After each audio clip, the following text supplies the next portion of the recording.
কেন্দ্র সরকারের নিয়ে আসা ওয়াকফ সংশোধনীর আইনের বিরুদ্ধে সারা দেশে আন্দোলন হচ্ছে, পশ্চিমবাংলাতেও আন্দোলন হচ্ছে।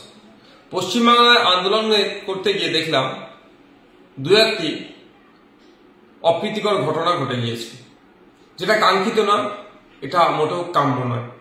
আমার অনুরোধ সকলের কাছে যে শান্তিপূর্ণ আন্দোলন করুন। শান্তিপূর্ণ আন্দোলন এবং কোর্টের মামলা এই দুটোই এই অসাংবিধানিক কেন্দ্রীয় সরকারের নিয়ে আসা বিল প্রত্যাহার করতে পারে। সুতরাং আন্দোলনে যদি কোন রকম হিংসা চলে আসে প্রত্যক্ষভাবে বা পরোক্ষভাবে, তাহলে কিন্তু এই আন্দোলনের গতিপথ রুদ্ধ হবে এবং সাথে সাথে ওই ওয়াকফ সংশোধনী আইন প্রত্যাহারের ক্ষেত্রেও লড়াই যেটা হচ্ছে গণতান্ত্রিক প্রক্রিয়ায়, সেটা দুর্বল হবে।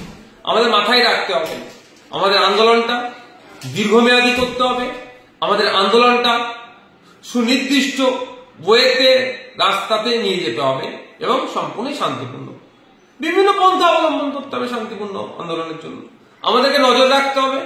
অনেক ক্ষেত্রে দেখা গিয়েছে, বিগত দিনের অভিজ্ঞতা থেকে আমরা বলছি, সে সিএনআরসি সময় থেকে আর এই মুর্শিদাবাদের ঘটনা পর্যন্ত, যে হয় কোনো ক্ষেত্রে মিছিলের মধ্যে ঢুকে আন্দোলনকারী সেজে আন্দোলনকে বিপদে পরিচালনা করার জন্য হিংসা ছড়ানোর চেষ্টা হয়েছে।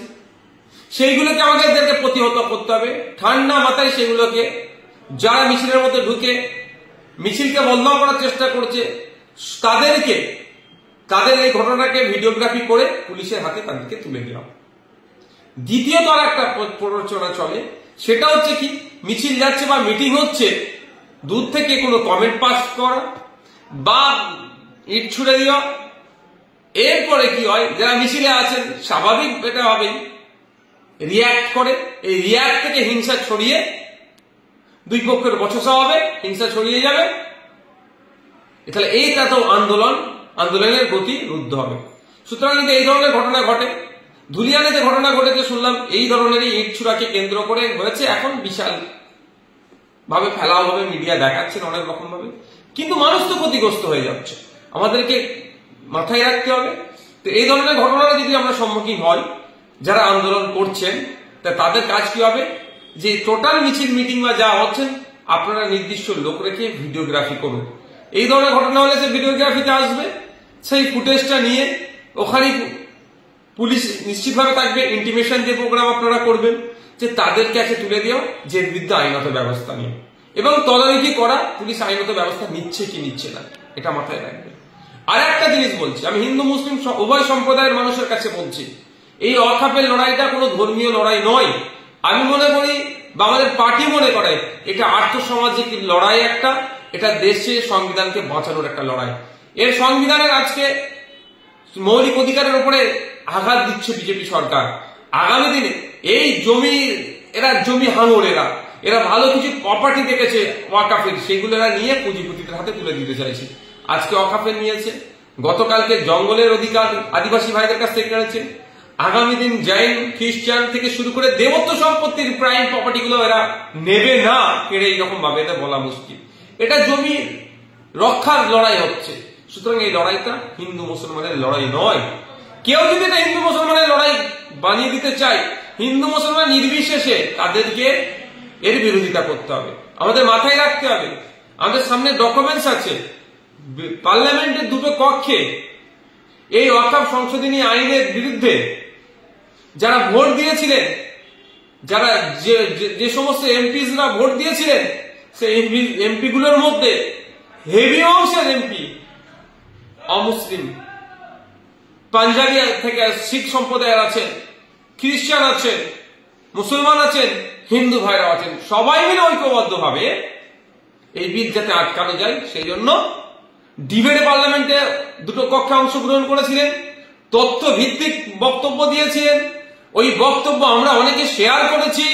এই পাঞ্জাবের এই শিখ সম্প্রদায়ের আপনার এমপি এত ভালো বক্তব্য দিয়েছেন, অমুক মহিলা এমপি এত ভালো বক্তব্য দিয়েছেন, অসমের এক এমপি এত ভালো বক্তব্য দিয়েছেন, আমরাই শেয়ার করেছি অনেকে। সুতরাং এটা একটা পরিষ্কার যে এই লড়াইটা বিজেপির নিয়ে আসা আইনের বিরুদ্ধে লড়াই। এই লড়াইটা না হিন্দুর বিপক্ষে না মুসলমানের বিপক্ষে এই ধরনের কোনো নয়। সুতরাং আমরা যারা এই বিলের বিরোধিতা করছি, এই বিরোধিতা আমাদেরকে মাথায় রাখা দরকার। আমাদের শব্দ চয়ন, আমাদের বক্তব্য সেই ধরনের হওয়া দরকার যে আমাদের যেন নির্দিষ্ট লক্ষ্য যেন আমাদের থাকে, লক্ষ্যভ্রষ্ট না হওয়া যায়। আমাদের লক্ষ্য হওয়া দরকার বিজেপি নিয়ে আসা এই বিলের বিরোধিতা করা। আর একটা জিনিস, সুপ্রিম কোর্টে মামলা 16 তারিখে ফার্স্ট হিয়ারিং আছে। 16 তারিখে যে হিয়ারিং হবে, আমার কথা যদি অসত্য হয় আপনারাও দেখে নেবেন। যে সমস্ত অ্যাডভোকেটরা দাঁড়াবেন, আইনজীবীরা যারা এই মামলার আমরা যারা মামলা করেছি আমাদের পক্ষ নিয়ে যারা দাঁড়াবেন, তাদের মধ্যে হেভি অংশের আইনজীবী কিন্তু মুসলিম সম্প্রদায়ের নয়। আর যে হিন্দু ভাইদেরকে বিজেপি ভুল বুঝিয়ে এই অকাফ নিয়ে হিন্দু মুসলমানের মধ্যে বিভেদ তৈরি করার চেষ্টা করছে, সেই হিন্দু ভাইদেরকে বলছি, পার্লামেন্টে যারা এই ওয়াকফ আইনের বিরুদ্ধে তখন বিল ছিল, বিলের বিরুদ্ধে ভোট দিয়েছিলেন, তারা সবাই কিন্তু মুসলিম সম্প্রদায়ের নয়, তারা অনেকে হিন্দু সম্প্রদায়ের, বেশি হচ্ছে হিন্দু সম্প্রদায়। তাহলে তারা ভোট কেন দিয়েছে? এটা মুসলমানদের শুধু সমস্যা নয়, এটা দেশের একটা জ্বলন্ত সমস্যা। সংবিধানকে এরা মিটিয়ে দিতে চাইছে, সংবিধানকে রক্ষা করতে হবে, এই জন্য তারা ভোটটা দিয়েছে।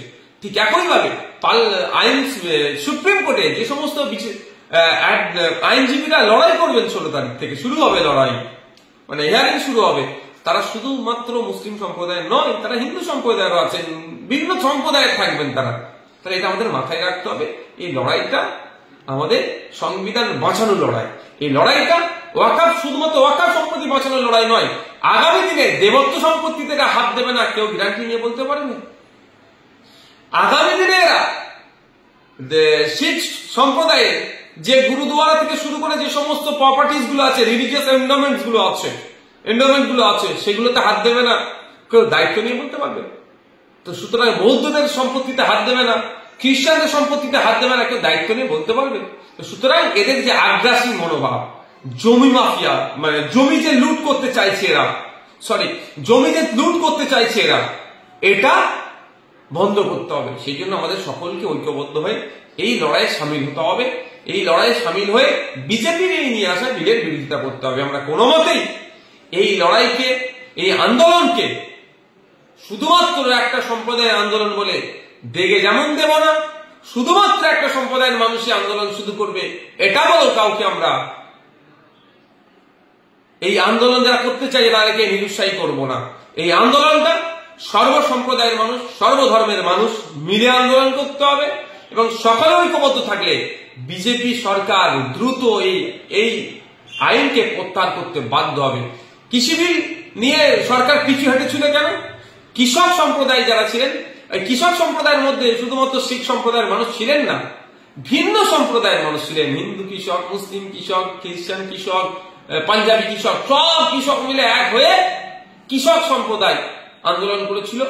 এমন আন্দোলন করেছে, শান্তিপূর্ণ আন্দোলন, সেটা বাধ্য হয়েছে কেন্দ্র সরকার পিছু হাঁটতে। তাই আমাদেরকেও সজাগ সতর্ক থাকতে হবে। কিছু কুচক্রীদের ফাঁদে আমরা পা দেব না। কিছু রাজনৈতিক কারবারিরা আছে যারা লাশের উপরে রাজনীতি করতে চায়, যারা হিংসাকে সামনে রেখে, বিভাজনকে সামনে রেখে কেউ ক্ষমতায় টিকে থাকতে চায় তো কেউ ক্ষমতায় আসতে চায়, তাদের ফাঁদে আমরা পা দেব না। আমরা প্রতিবেশী, আমাদের সহনাগরিকের যে ভাবে আমরা সহাবস্থান আমাদের ছিল সেটা আছে, থাকবে। এটা মাথায় রেখে কিভাবে আমার প্রতিবেশী নাগরিককে এই আইনের কুফলটা কি আছে সেটা বুঝাতে হবে, আপনাকে বুঝিয়ে তাকেও এই আন্দোলনে সামিল করার দায়িত্ব আপনাকে নিতে হবে। আর প্রতিবেশী ভিন্ন সম্প্রদায়ের মানুষ যদি ভুল বুঝে তাকেও সঠিকটা বোঝাতে হবে।